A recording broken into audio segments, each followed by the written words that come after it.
नमस्कार दोस्तों, युवा एकेडमी के इस चैनल में आप लोगों का बहुत बहुत स्वागत है।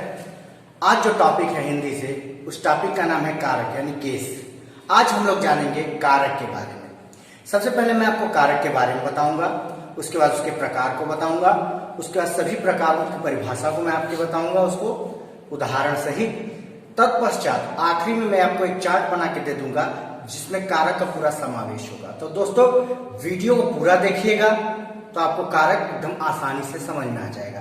कोई जादू नहीं है, कोई टोना नहीं है, बस एक आसान सरल भाषा में जो पढ़ाई जाती है और पढ़ाने की कोशिश करूंगा। तो आइए शुरू करते हैं। कारक यानी केस। कारक कहते किसको है? तो ध्यान दीजिएगा, वाक्य में जिस शब्द का संबंध क्रिया से होता है उन्हें हम कारक कहते हैं। वाक्य में जिस शब्द का संबंध क्रिया से होता है उन्हें हम कारक कहते हैं। कारक को विभक्ति या परसर्ग भी कहते हैं। परसर्ग का अर्थ होता है आखिरी में जुड़ने वाला या बाद में जुड़ने वाला। मुख्यतः कारक हिंदी में 8 प्रकार के माने गए हैं जो आपके सामने हैं। कर्ता कारक, कर्म कारक, करण कारक, संप्रदान कारक, अपादान कारक, संबंध कारक, अधिकरण कारक और संबोधन कारक। ये 8 कारक है। इन्हीं 8 कारक में से आपकी परीक्षाओं में प्रश्न पूछे जाते हैं। तो आइए मैं सभी कारकों का बारी बारी से आपको परिभाषा बता देता हूं उदाहरण सहित। तो आइए सबसे पहले देखते हैं हम लोग कर्ता कारक किसे कहते हैं। तो आइए देखते हैं कर्ता कारक। कर्ता कारक वाक्य में जिस शब्द द्वारा काम करने का बोध हो उसे हम कर्ता कारक कहते हैं। जैसे उदाहरण देखिए, राम ने श्याम को मारा, यानी यहाँ पे राम ने जो कार्य किया उसको दर्शा रहा है ने शब्द, यानी ने कर्ता कारक का ही एक उदाहरण है। और ये इसका विभक्ति चिन्ह भी है। कर्ता कारक का विभक्ति चिन्ह नहीं है, ठीक है। बालक ने पुस्तक पढ़ी है, यानी काम किसने किया है? बालक ने। कि इस चीज को परसर्ग जो विभक्ति दर्शा रही वो कौन सी है? ने है, यानी ने यहाँ पे कर्ता कारक का विभक्ति चिन्ह है, ठीक है दोस्तों। आइए अब देखते हैं हम लोग कर्म कारक को। वाक्य में क्रिया का प्रभाव या फल जिन शब्दों पर पड़ता है उन्हें हम कर्म कारक कहते हैं। यानी जैसे कि आपने इससे पहले भी ये उदाहरण देखा था कि राम ने श्याम को मारा, वहां पे कर्ता कारक था। तो वहां पे आप सोच रहे होंगे कि यही उदाहरण कर्म कारक कैसे हो सकता है। तो देखिए, ध्यान दीजिएगा दोस्तों, उसका परिभाषा दूसरा था। जहां पे काम कराने का बोध यानी कर्ता का संबंध जहां पे सीधे सीधे क्रिया से हो वहां पे कर्ता कारक होता है। लेकिन जो क्रिया की गई है उसका फल जब पड़ता है किसी शब्द पे तो वहां पे कर्म कारक होता है। जैसे राम ने श्याम को मारा, क्रिया राम ने किया इसलिए कर्ता कारक। लेकिन राम ने जो क्रिया किया यानी राम ने श्याम को मारा, यानी जो क्रिया किया जिसका फल जो है किस पे पड़ रहा है? श्याम पर पड़ रहा है, यानी कर्म पर पड़ रहा है। और इसको दर्शा कौन रहा है? को शब्द, यानी को यहाँ पे कर्म कारक है, यानी को इसकी विभक्ति चिन्ह है, ठीक है। तो राम ने श्याम को मारा, को जो है कर्म कारक की विभक्ति चिन्ह है। पिता ने पुत्र को बुलाया, यानी क्रिया का प्रभाव कहाँ पड़ा? पुत्र पे, यानी कर्म पे। और इस प्रभाव को कौन दर्शा रहा है? को दर्शा रहा है, यानी कर्म की विभक्ति चिन्ह को है, यानी कर्म कारक होगा। तो ध्यान दीजिएगा दोस्तों कि वाक्य में क्रिया का जो प्रभाव या फल होता है जिन शब्दों पर पड़ता है वही शब्द जो है कि कर्म कारक कहलाते हैं, ठीक है। आइए देखते हैं अगला करण कारक। करण कारक संज्ञा का वह जिससे किसी क्रिया के साधन का बोध होता है उसे हम करण कारक कहते हैं। क्या कहते हैं दोस्तों? करण कारक कहते हैं, ठीक है। करण कारक कहते हैं। करण का अर्थ ही होता है साधन, यानी जहां पे वाक्य में हमें साधन से संबंधित बात हो, यानी कहीं ना कहीं क्रिया का वह रूप जिससे क्रिया के साधन का हमें बोध हो वहां पे हम करण कारक कहते हैं। इसका विभक्ति चिन्ह होता है से या के द्वारा, ठीक है। जैसे उदाहरण देखिए, शिकारी ने शेर को बंदूक से मारा, यानी साधन क्या था? यहाँ पे कौन दर्शा रहा है? से दर्शा है, बंदूक से, है ना। यहाँ पे से विभक्ति चिन्ह है करण कारक का, ठीक है दोस्तों। मोहन अपने घर बस के द्वारा गया, यानी यहाँ साधन के बारे में कौन दर्शा रहा है? क्रिया के साधन के बारे में, तो बस के द्वारा, यानी यहाँ पे के द्वारा करण कारक का विभक्ति चिन्ह है। हाँ, तो ये हो गया आपका के द्वारा। तो से और के द्वारा जो होता है वह करण कारक का विभक्ति चिन्ह होता है। आइए अब अगला देखते हैं और उसकी परिभाषा को समझाते हैं। जिसके लिए कुछ किया जाए या जिसे कुछ दिया जाए, ऐसे चीजों के बोध कराने वाले शब्दों को हम संप्रदान कारक कहते हैं। जैसे देखिए, संप्रदान कारक का भी विभक्ति चिन्ह को और के लिए होता है। इसलिए मैं उदाहरण को समझाने से पहले मैंने उदाहरण को दो तरीके से लिखा है, कर्म कारक के तरीके से और संप्रदान कारक के तरीके से, ताकि आपको परीक्षा में दिक्कत ना हो, डिस्टरबेंस ना हो, ठीक है, कंफ्यूजन ना हो। जैसे देखिए, सुनील अनिल को मारता है, यानी यहाँ पे जो सुनील क्रिया कर रहा हो वो कर्म पढ़ रहा है, यहाँ पे ये बात दर्शाई जा रही है, यानी ये बात समझ में आ रही है कि सुनील जो क्रिया कर रहा है वो कर्म पढ़ रहा है, इसलिए यहाँ पे को शब्द कर्म कारक के साथ जुड़ा है। परंतु सुनील अनिल को रुपए देता है, यहाँ पे जो क्रिया हो रही है देने या लेने के लिए हो रही है, तो इस स्थिति में जो को शब्द का इस्तेमाल हुआ है, यानी जो को विभक्ति है वो यहाँ पे संप्रदान कारक की विभक्ति कहलाएगी, ठीक है, या संप्रदान कारक का चिन्ह कहलाएगा।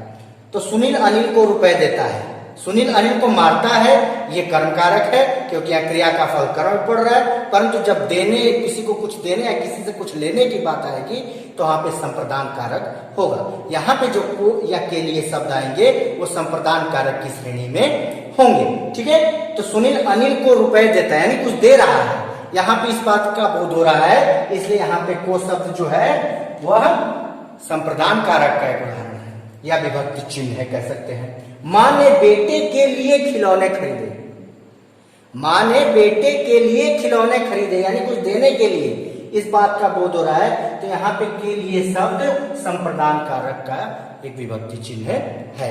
आइए अब इसके आगे देखते हैं अपादान कारक और इसकी परिभाषा को समझते हैं।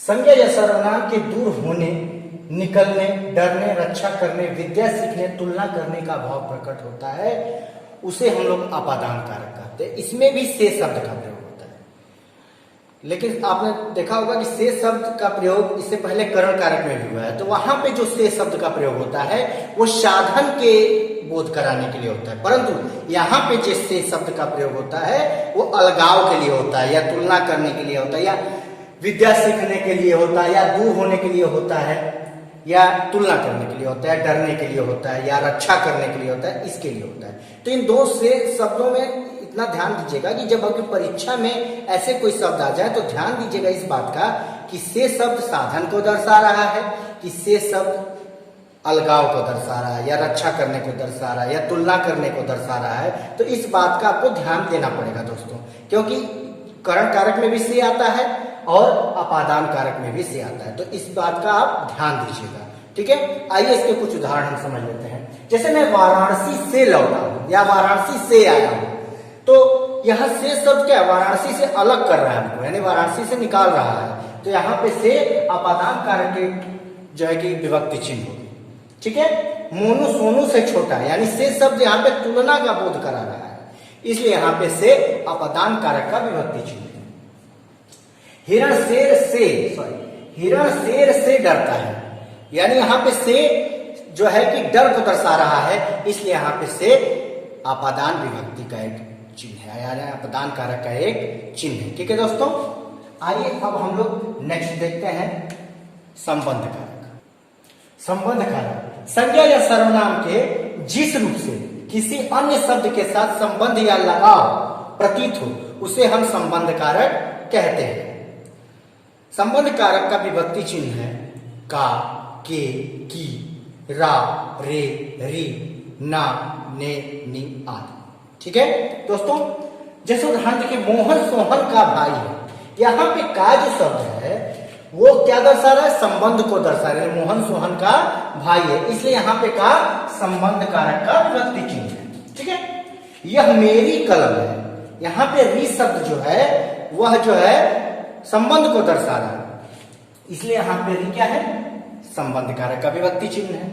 कबीर दास के दोहे, कबीर दास के दोहे, यानी कबीर दास का ही दोहा, यानी यहाँ पे कबीर दास का दोहे का संबंध जो दर्शा रहा है वो के शब्द दर्शा रहा है, इसलिए के संबंध कारक का विभक्ति चिन्ह है। तो याद रखिएगा दोस्तों, हालांकि मैं वीडियो के लास्ट में भी आपको पूरा चार्ट बना के दे दूंगा ताकि ये जो जितना भी आप पढ़े हैं आसानी से एक दृष्टि में आप समझ जाएंगे, ठीक है। तो का, के, की, रे, रा, रे, री, रे, ना, ने, नी, ने, यानी जहां पे संबंध दर्शाया जाए वहां पे इन शब्दों का जब प्रयोग हो और आपसे परीक्षा में पूछा जाए तो आप आसानी से बता सकते हैं कि ये संबंध कारक का विभक्ति चिन्ह है। ठीक है दोस्तों, आइए अब नेक्स्ट देखते हैं हम लोग अधिकरण कारक। अधिकरण कारक संज्ञा या सर्वनाम की जिस रूप से क्रिया का आधार सूचित होता है उसे अधिकरण कारक कहते हैं।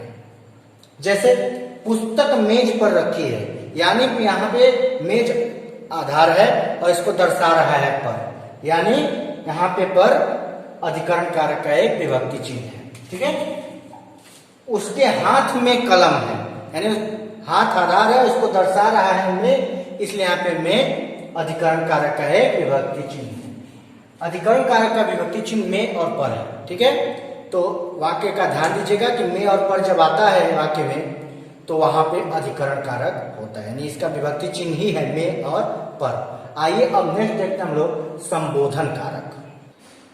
संबोधन कारक संज्ञा के जिस रूप से किसी को बुलाने, चेतावनी देने या संबोधित करने का बोध होता है उसे हम संबोधन कारक कहते हैं। जैसे हे राम रक्षा करो, अरे मूर्ख समझ जा, यहाँ पे हे राम जो है कि संबोधित किया गया है, अरे मूर्ख यहाँ पे जो है कि चेतावनी वाली बात है। लेकिन जब हम किसी को संबोधित करते हैं, चेतावनी देते हैं या बुलाते हैं, तो ऐसी स्थिति में हम जिन शब्दों का प्रयोग करते हैं वो विभक्ति चिन्ह संबोधन कारक के अंतर्गत आती है, जैसे हे, अहो, अजी, अरे इत्यादि। ठीक है दोस्तों, अब जितना कुछ हमने पढ़ा अभी तक, जितना कुछ पढ़ा उसको एक छोटे से चार्ट में आपको बना के दे रहा हूं। ये वीडियो यहां तक देखिए, उसके बाद चार्ट देखिए, आपको चार्ट से यहां तक का जितना भी है सब कुछ उसमें समझ में आ जाएगा। तो आइए अब वो चार्ट आपको बना के दिखा देता हूं, और ताकि आपका जो कारक है उसमें आपको एकदम दिक्कत खत्म हो जाए और आपके दिमाग में एकदम बैठ जाए। चलिए देखते हैं उसके चार्ट को। आइए जितना कुछ हमने अभी तक पढ़ा है उसको बहुत छोटा करके एक दृष्टि में देख लेते हैं। अगर आप मेरा पूरा वीडियो देखे हैं तो अब इसको आज समझना बहुत आसान है, और यही आपको हमेशा अपने पास रखना है। इसका स्क्रीनशॉट ले लीजिए और हमेशा देखते रहिए। इसी में से आपकी प्रतियोगी परीक्षाओं में से प्रश्न आएंगे, क्योंकि मैंने परिभाषा समझा दिया। परिभाषा 2 या 3 बार देख लीजिए, बिना कलम बिना कॉपी के आपको परिभाषा याद हो जाएगा, कोई लिखने की जरूरत नहीं है, बस देखने से याद हो जाएगा। और ये जो मैंने चार्ट बना दिया है, इस चार्ट को बस ध्यान से देख लीजिए, ये दिमाग में बैठ जाएगा। यानी कारक से अगर आपको प्रश्न आ रहे हैं प्रतियोगी परीक्षाओं में, तो एकदम बता रहा हूं कि आपको डरने की जरूरत नहीं है, आराम से उस क्वेश्चन को आप हल कर लेंगे। तो आइए इसको भी एक बार देख लेते हैं, ताकि जितना हम लोग पढ़े हैं उसका यहाँ पे हमें जो है कि निचोड़ मिल सके। ठीक है।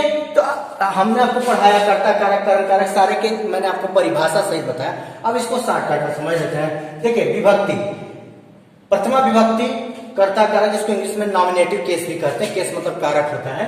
कर्ता कारक, इसका विभक्ति चिन्ह क्या है? ने। यानी जब भी आपको वाक्य में कर्ता से संबंध दर्शाया जाए, यानी किसी कार्य को करने का संबंध दर्शाया जाए, वहां पे ने शब्द आता है तो कर्ता कारक यानी कर्ता कारक का विभक्ति चिन्ह है। ठीक है। तृतीय विभक्ति कर्म कारक, ऑब्जेक्टिव केस, यहाँ पे इसका विभक्ति चिन्ह है को।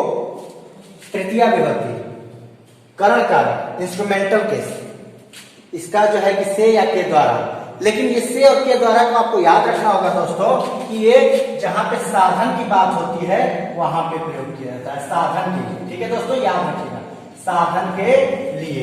ठीक है। उसके बाद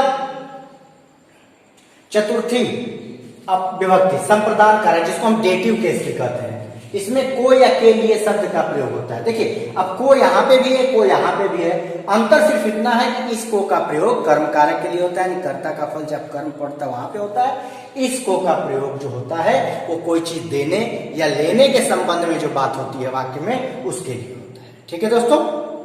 उसके बाद पंचमी विभक्ति में अपादान कारक है, जिसको एब्लेटिव केस हम लोग कहते हैं अंग्रेजी में। इसका से संबंध है। देखिए से का इंस्ट्रूमेंटल में भी, करण कारक में भी से आ रहा है, और अपादानी अबलेटिव केस में भी आ रहा है। तो इससे और इससे में फर्क कितना है? इससे का प्रयोग साधन के लिए होता है, इससे का प्रयोग अलगाव के लिए होता है। ठीक है दोस्तों। जैसे मैं दिल्ली से लौटा हूं, यानी दिल्ली से अलग हुआ हूं। ठीक है। तो इससे का प्रयोग अलगाव के लिए होता है। षष्ठी संबंध यानी जेनेटिव केस, संबंध कारक। इसमें का, की, के, रा, री, रे, ना, नी, ने। वाक्य में जब संज्ञा या सर्वनाम का संबंध दर्शाया जाए तो वहां पे इन जो शब्द आते हैं, ये जो शब्द हैं, उन्हें हम संबंध कारक यानी जेनेटिव केस कहते हैं। उसके बाद देखिए सप्तमी विभक्ति, अधिकरण कारक, लोकेटिव केस। इसमें में और पर आता है दोस्तों। जहां पे संज्ञा के आधार की बात होती है वहां पे में और पर लगने पर हम क्या कहेंगे, उसको अधिकरण कारक यानी लोकेटिव केस कहेंगे। ठीक है। फिर संबोधन विभक्ति, संबोधन कारक, एब्रेसिव केस। इसमें जब हम किसी को संबोधित करते हैं उनके लिए जिन शब्दों का प्रयोग करते हैं, या किसी को चेतावनी देते हैं उनके लिए जिन शब्दों का प्रयोग करते हैं, ऐसी स्थिति में जो शब्द प्रयोग होते हैं जैसे हे, अहो, अजी, अरे, हे राम इत्यादि, ये सब सारे संबोधन कारक के विभक्ति चिन्ह हैं। तो इसका एक आप जो है कि स्क्रीनशॉट ले लीजिए। ये समझ लीजिए अगर आपने मेरा पूरा वीडियो देखा है तो उसका पूरे का निचोड़ ये है, लेकिन वीडियो देखना जरूरी है क्योंकि वहां पे एक बार दो बार आप देख लेंगे तो वो चीज आपको, ये चीज एकदम आसानी से समझ में आ जाएगी। और देखिए ये परीक्षा में इसी में से आने वाला है सब कुछ, बस आप एक बार समझ लीजिए इसको। समझ लेंगे, कारक में आपको कभी डरने की जरूरत नहीं है। हिंदी से संबंधित जितने भी प्रतियोगी परीक्षाएं होंगे उसमें आप आंख बंद करके कारक को सॉल्व कर लेंगे। तो ये आज आपका टॉपिक रहा कारक, इसको अच्छे से देख लीजिए, इसको अच्छे से समझ लीजिए दोस्तों। ठीक है। फिर उसके बाद हम लोग अगला टॉपिक करेंगे। ठीक है। तो वीडियो को शेयर कीजिए, लाइक कीजिए, कमेंट कीजिए, सब्सक्राइब कीजिए और अपनी प्रतियोगी परीक्षाओं में सफलता पाने के लिए मैं जो मेहनत से आपके लिए वीडियो लेके आ रहा हूं, क्योंकि मैं फालतू बात नहीं करता, मैं आपके केवल गोल की बात करता हूं, आपका समय नहीं बर्बाद करता, केवल आपको वो चीज देने की कोशिश करता हूं जो आपके परीक्षाओं में एकदम सटीक बैठ जाए। ठीक है दोस्तों। तो फिर आप सभी लोगों से विदा लेता हूं। जय हिंद, प्रणाम।